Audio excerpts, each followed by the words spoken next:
गलवान घाटी में 15 जून की रात भारत और चीनी सेना के बीच हिंसक झड़प हुई थी, जिसमें भारतीय जवानों ने अपने शौर्य का परिचय दिया था। उस झड़प में भारत को अपने 20 वीर जवान खोने पड़े थे, लेकिन हमारे जवानों ने चीन को करारा जवाब देते हुए उसके 40 जवानों को भी मौत के घाट उतार दिया था। हालांकि चीन दुनिया भर में थू-थू होने के डर से इस सच को स्वीकार करने से परहेज कर रहा था, लेकिन अब उसने इस सच्चाई को भी स्वीकार कर लिया है।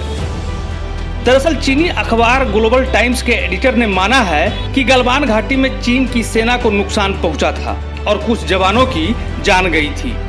ग्लोबल टाइम्स के एडिटर इन चीफ हू जिजिन ने रक्षा मंत्री राजनाथ सिंह के एक बयान को ट्वीट कर लिखा, जहां तक मुझे पता है कि गलवान घाटी की झड़प में चीनी सेना में मरने वालों की संख्या भारत के 20 के आंकड़े से कम थी। कोई भी चीनी सैनिक को भारत ने बंदी नहीं बनाया था, बल्कि चीन ने भारत के सैनिकों को बंदी बनाया था।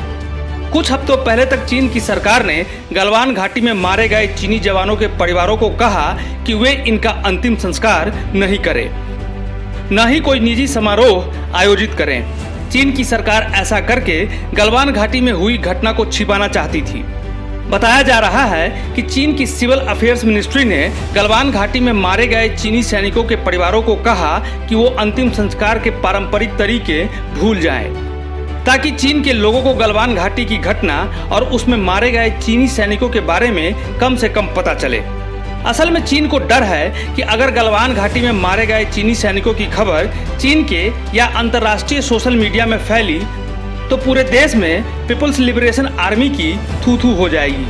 लेकिन संसद में राजनाथ सिंह के बयान के बाद आखिरकार चीन को सच्चाई स्वीकार करनी पड़ी। न्यू इंडिया पोस्ट की रिपोर्ट।